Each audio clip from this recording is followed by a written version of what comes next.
Estamos começando mais um programa Escola de Paz, continuando com o tema do aleitamento materno.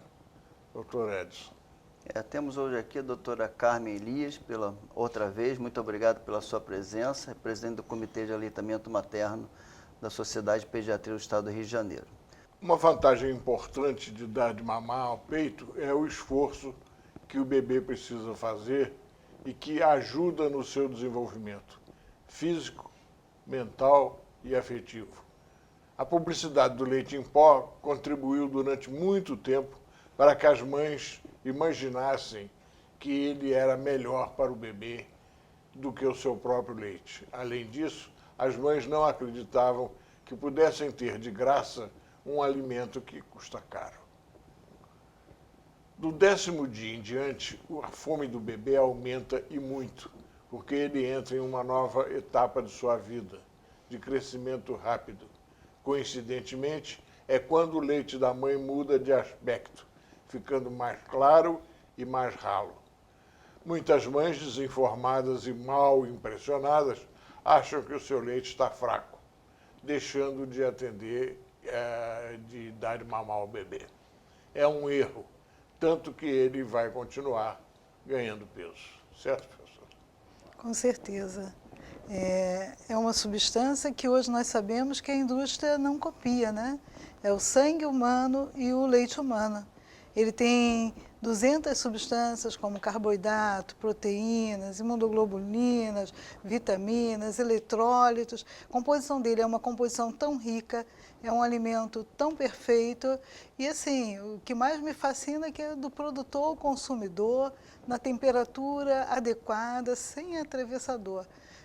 Eu acho que todos nós estamos com uma responsabilidade muito grande, que é sempre fazer o momento de aleitamento um sucesso e eu diria uma festa, né?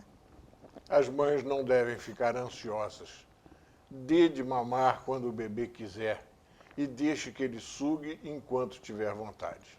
Um dos motivos da ansiedade da mãe é a falta de jeito para colocar o bebê ao peito e quando ele não consegue pegar direito o bico do peito. É sempre interessante que a mulher grávida prepare o bico para a amamentação, puxando para fora e rodando entre o polegar e o indicador. É importante lembrar que cada bebê tem sua capacidade de sugar e seu nível próprio de satisfação. Aos que mamam muito e passam muito tempo sem ter que mamar novamente, e os que mamam pouco e precisam mamar em intervalos muito curtos.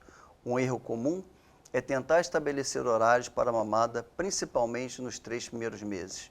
Essa informação é assim mesmo, precisa esperar um tempo para se adaptar e cada bebê é de um jeito, ou esse intervalo 3 meses já cansou demais, pode tentar fazer um pouco antes. Como é que é isso? Não, cada bebê é o cerne da sua família, tem famílias mais agitadinhas e ele adquiriu essa agitação intraútero porque ele tem essa participação intraútero. Já tive bebês que ouviam e respondiam muito mais à voz do pai, porque esse pai passou durante toda a gestação conversando com a barriga dessa mãe. E o bebê se estimulava pela voz paterna, né? A gente acha sempre que é pela materna porque já é um som natural. Mas assim, esse bebê, você tem o agitadinho, o calmo, vamos dizer assim, um dito normal, e cada um vai fazer o seu período. Tem a família agitada também, tem a família calma também. É importante que se adapte, assim como nós temos que nos adaptarmos ao bebê, o bebê também vai se adaptar à família, né? Se é um ritmo mais acelerado ou não, ele que vai definir depois as preferências. Mas em relação justamente ao aleitamento, é importante que ele sugue e em cada mamada tente esvaziar ao máximo essa mama. De preferência, se puder oferecer as 2 mamas no mesmo horário. Por quê? Se ficar um leite residual, um pouco de leite nessa mama, ele vai funcionar como se fosse um estímulo para que aquela caixa d'água tivesse uma boia e não entra mais nada, nenhum líquido nesse seio. Ao passo que se ele esvaziar, todo o organismo vai se começar a preparar para uma nova produção. O leite, ele só vem para o peito no momento que o bebê abocanha, encosta a boca, os lábios na auréola dessa mulher. Nós temos substâncias, células, glândulas ali que vão mandar um estímulo para o cérebro e aí nós vamos ter 2 hormônios importantíssimos. Falo um pouco em termos técnicos, porque é importante que todos saibam ou que conheçam um pouco da anatomia dessa mama e da função, de como é que esse leite chega ao peito, né? Então, esses 2 hormônios, principalmente prolactina e ocitocina, né? Um chamado o hormônio aí do amor, do carinho, que é a prolactina, ele estimula glândulas dentro do nosso cérebro e essas glândulas imediatamente, através de suas liberações, vão fazer com que esse leite chegue ao peito. Chegando ao peito, a gente vai ter aí outra ação da ocitocina, que é chamado o momento em que o leite vai descer.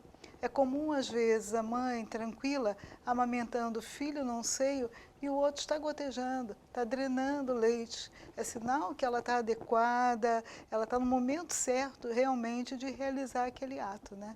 E o sucesso disso é a observação da mamada, sem interferir, para poder ajudar quando necessário. A posição do bebê no peito é muito importante para que mãe e filho fiquem confortáveis durante a mamada e para que ele possa pegar o bico do seio apropriadamente.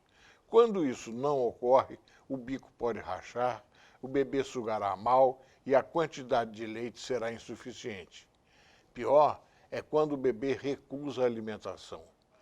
Todo o corpo do bebê deve estar voltado para a mãe e não só a cabeça. Estando confortável, o bebê suga demoradamente.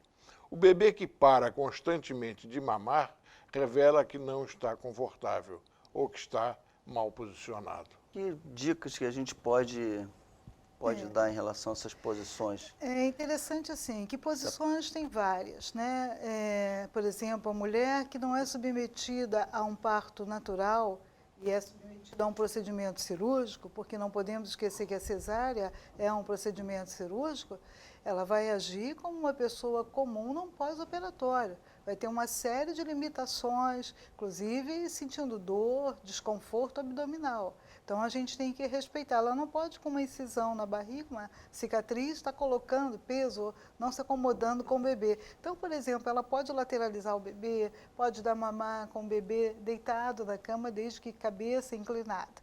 E, assim, uma descoberta que foi, assim, primordial, é que hoje nós sabemos que o bebê ele tem que abocanhar a mama. Abocanhando a mama, encostando o lábio inferior bem invertido, bem aberto, essa boca, ele vai fazer essa estimulação. Então, não importa se ela tem bico plano, bico invertido, pouco bico, grande bico, porque é justamente esse contato com a auréola que vai fazer a drenagem do leite. Nós trabalhamos muito tempo conversando com os colegas obstetras que tinha que se preparar a mama e tudo. Hoje em dia, quem prepara o seu próprio prato de alimentação é o bebê. Ele, com a língua bem posturada, fazendo uma cava por baixo desse seio, ele está prolongando a sua língua para fazer a sucção efetiva. E gostei muito, quando eu vi no texto inicial aqui, do trabalho ortognático, motor, que esse bebê faz durante a sucção. Isso é importantíssimo. Nós estamos com 13 músculos trabalhando, atuando, e estamos evitando problemas no futuro, como problemas ortodônticos, problemas do campo aí da saúde, da fonoaudiologia intervindo, ou seja, nós já estamos fazendo essa prevenção.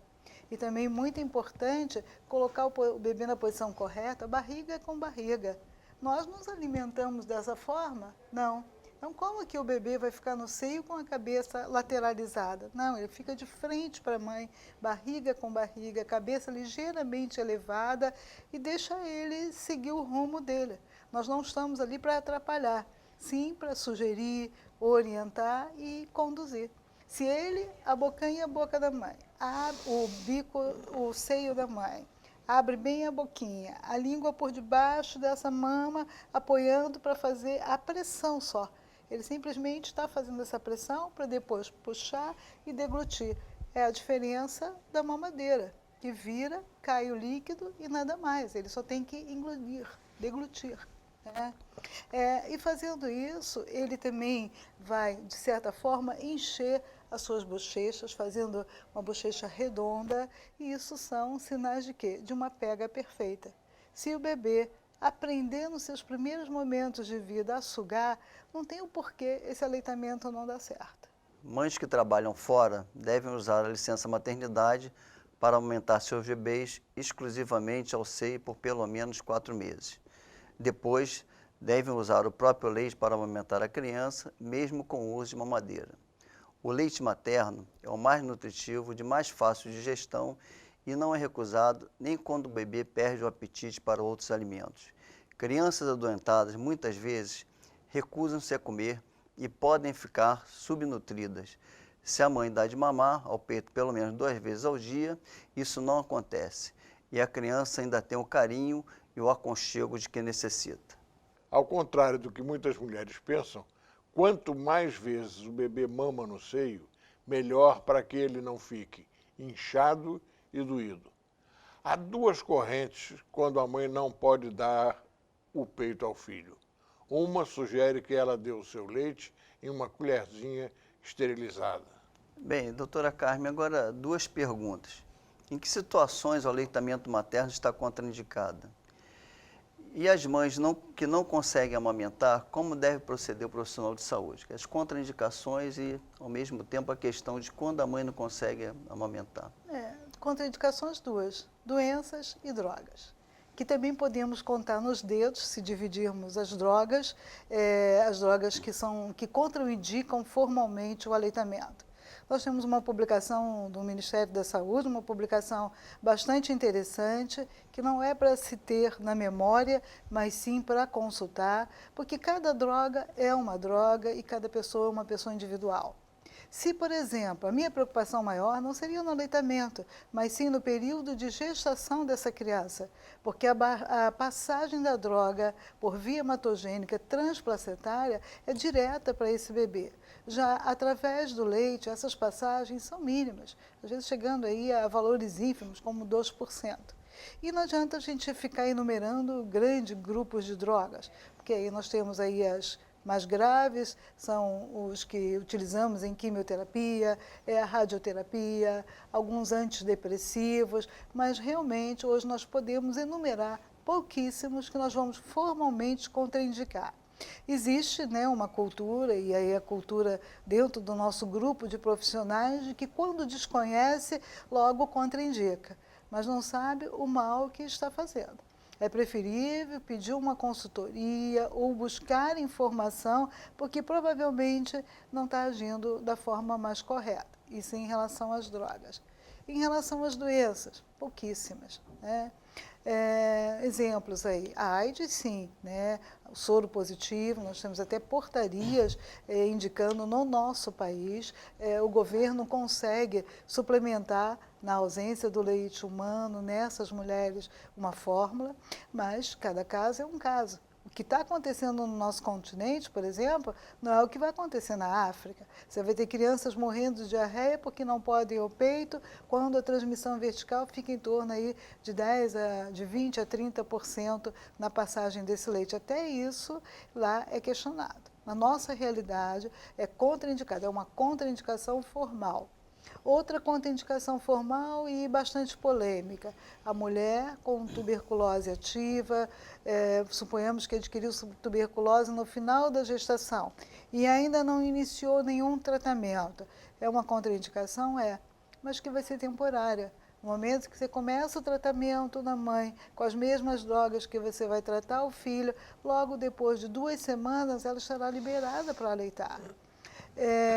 Uma situação de herpes ou até a própria varicela, que é a catapora, ainda em fase de contaminação, pode, dependendo do julgamento do profissional naquele momento, serem indicações de você interromper, mas naquele momento. E nunca esquecer de manter retirada, de manter a ordenha como se estivesse aleitando o filho, para que ela possa continuar com a sua produção, né? Isso é fundamental, esses conhecimentos, para que a gente não haja contra o que é fisiológico, né? Você tem também um mito aí nas doenças respiratórias. Estou com gripe, não posso aleitar, estou com uma doença viral. Não é verdade, porque essas doenças vão se manifestar e vão atingir o bebê pela via respiratória. Então, basta tomar alguns cuidados iniciais, uma máscara, lavagem de mãos sempre, né? Às vezes eu fico olhando, né, pessoas que, ao chegar uma visita, mandam lavar as mãos e, de repente, a visita dá aquele espirro molhado num ambiente todo fechado, né?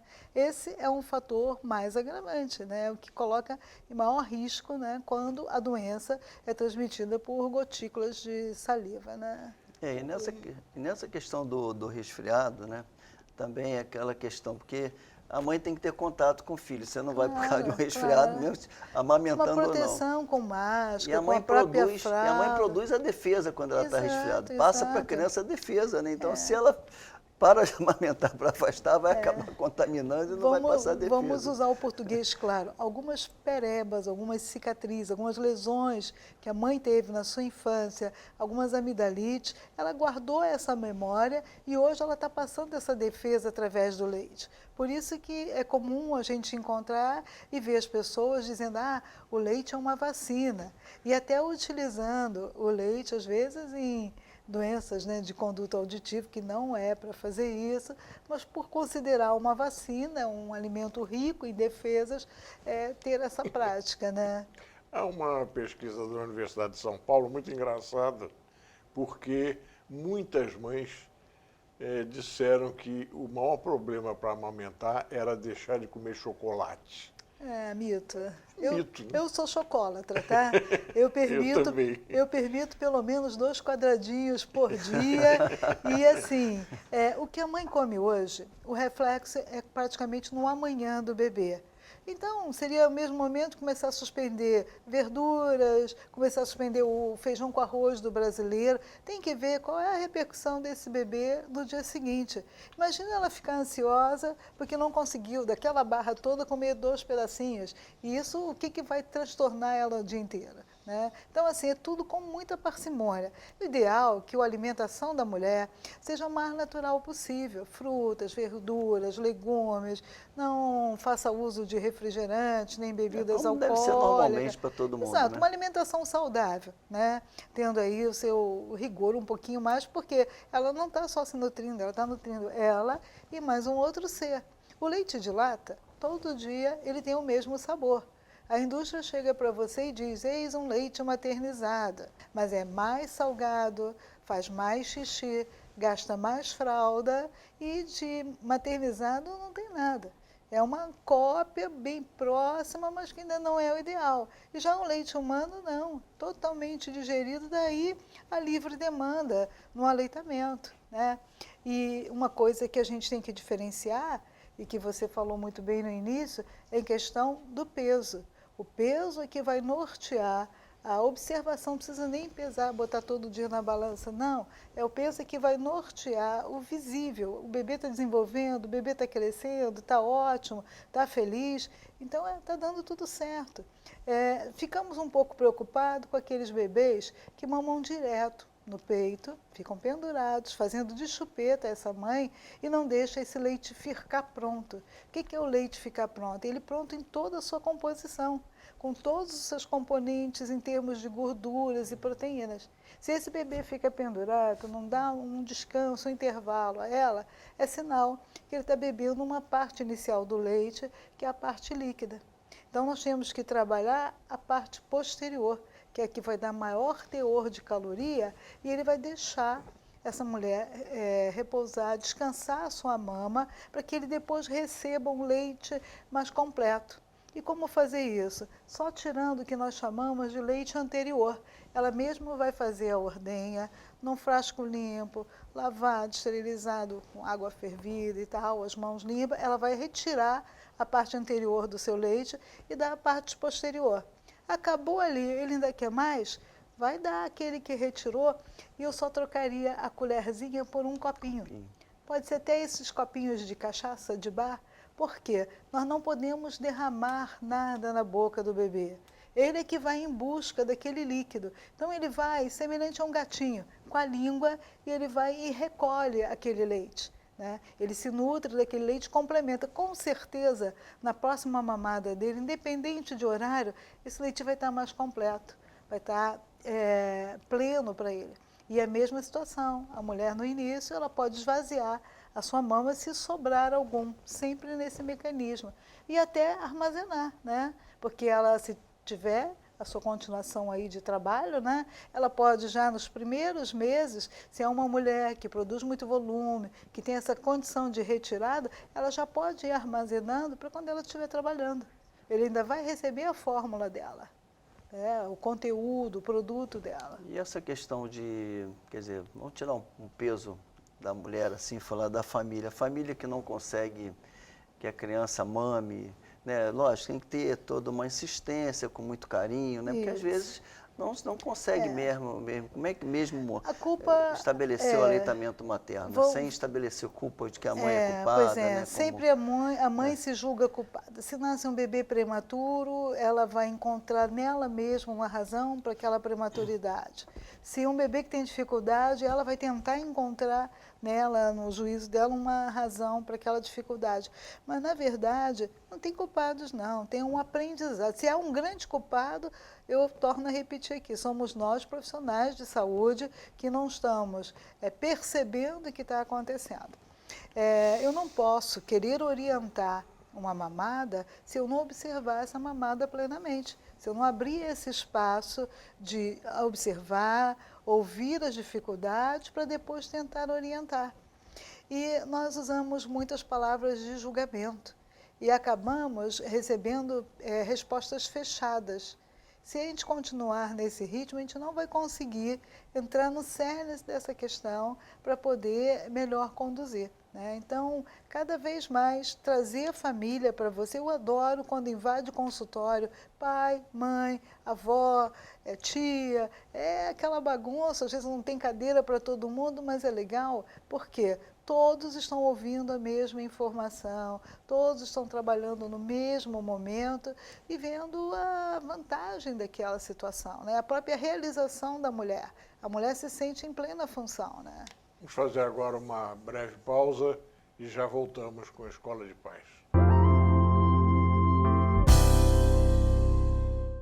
Quando não se consegue, né, com muito carinho, com muita orientação, as mães e a família, como a doutora Carmen falou, que adora quando invadem o consultório, às vezes você não consegue, né, junto com a mãe e com a família, ter êxito na amamentação. Então, os profissionais também têm um papel importante em termos de orientações em relação à alimentação artificial. E aí entra o seguinte, o bico e a mamadeira devem ser esterilizados e o bebê deve ser amamentado no colo para que ele não perca pelo menos o aconchego e carinho da mãe. A mamadeira deve ser preparada com água fervida e esfriada. É preciso muito cuidado com a manipulação do leite em pó, que estraga rapidamente com a temperatura ambiente. O leite materno pode ser guardado por algumas horas na temperatura ambiente sem que estrague. Mamadeiras mal lavadas e bicos não esterilizados podem provocar diarreia e desnutrição. As estatísticas indicam que uma criança alimentada com mamadeira tem 25 vezes mais probabilidade de adoecer, principalmente diarreia. As mulheres que não amamentam ao peito geralmente são as que têm baixa estima e baixa autoimagem, não acreditando que possam dar de graça aquilo que custa muito para comprar. Eu participei recentemente não, início aí do século 2002, 2003, de um treinamento do Ministério da Saúde em que nós trabalhávamos o aconselhamento, né? O aconselhamento e todas as questões de aleitamento. E tem uma dinâmica muito interessante, por isso eu estou pontuando aqui, que é pegar o salário mínimo e mostrar o quanto desse salário mínimo é consumido quando você começa a alimentar uma criança de forma artificial. Porque até 6 meses você está trabalhando com leite de forma artificial, vamos supor, e depois a introdução, ou até a introdução precoce de outros alimentos, né? E buscar Frutas, verduras também na feira, em outros locais, isso também é dispendioso, porque você vai dar o quê? Prioridade à qualidade, mesmo que sejam frutas, legumes, coisas da época, né, sazonal, mas que não é um preço tão barato. E uma das dinâmicas era mostrar para as famílias, para os participantes também, o quanto era comprometido do salário mínimo com essa nutrição inicial do bebê. Né? Nutrir no primeiro ano de vida é uma responsabilidade importante, porque você está nutrindo para a vida. Os obesos no primeiro ano, que os endócrinos confirmem, quase que vão ser obesos para o resto da vida. Toda regra tem exceção, mas obesidade no primeiro ano de vida já é um erro alimentar que pode se reproduzir para o resto da vida. Né? As evidências hoje aí da hipertensão, da diabetes, do câncer de mama, isso já está no dia a dia nosso, tem que ser valorizado, tem que ser demonstrado. Né? E a mulher vai se realizar como? Quando ela for bem orientada, quando ela estiver bem com ela mesma, quando esse bebê também, que tem a sua participação, às vezes é altamente voltada, natural, quer aleitar, e o bebê não colabora, ele tem a participação dele. Por quê? Ele tem que aprender a sugar lá dentro do útero, era fácil. A nutrição tranquila, ele não tinha muito trabalho dele, o problema ali dele era comer e dormir. E aqui fora não, ele vai exercer uma atividade, ele tem que aprender a sugar, tem que ter uma sucção eficiente. Né? É muita adaptação. Né? E a gente tem que ter uma rede de apoio. Uma andorinha só não faz verão. Sempre a rede de apoio colabora em muito para esse sucesso do aleitamento. Né?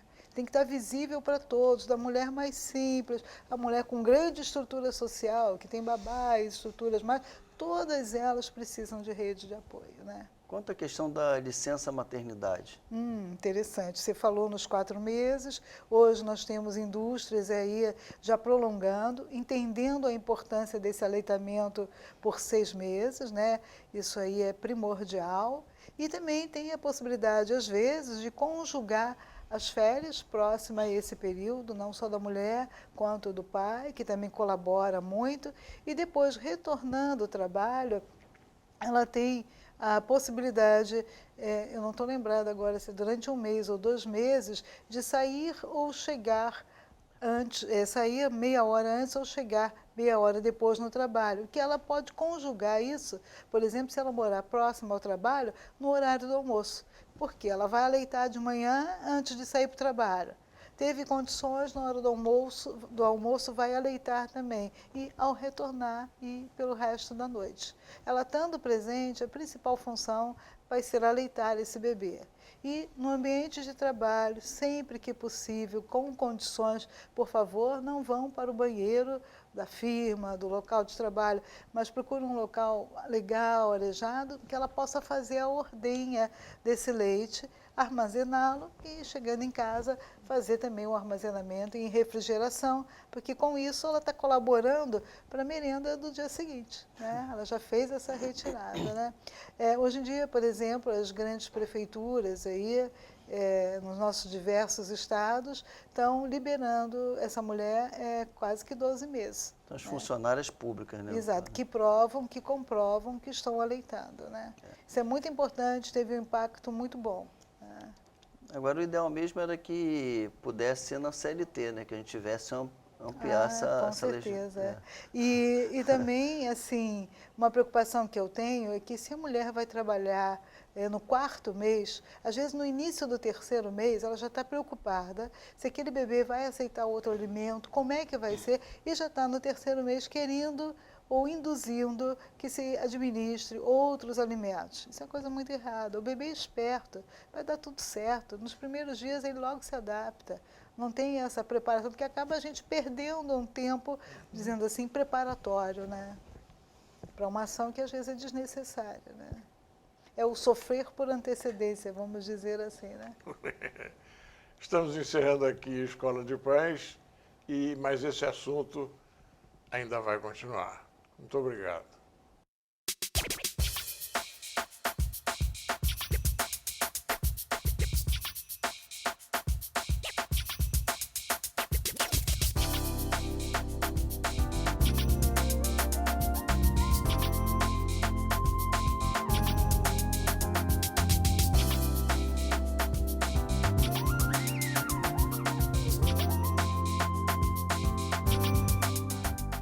Quer um esclarecimento? Tem um assunto que quer ver aqui no programa? Tem uma crítica, um depoimento, um elogio? Escreva para Luiz Lobo, Escola de Paz, Rio TV Câmara, Praça Floriano, 51, segundo andar, centro. CEP 20031 050, Rio de Janeiro, RJ. Obrigado.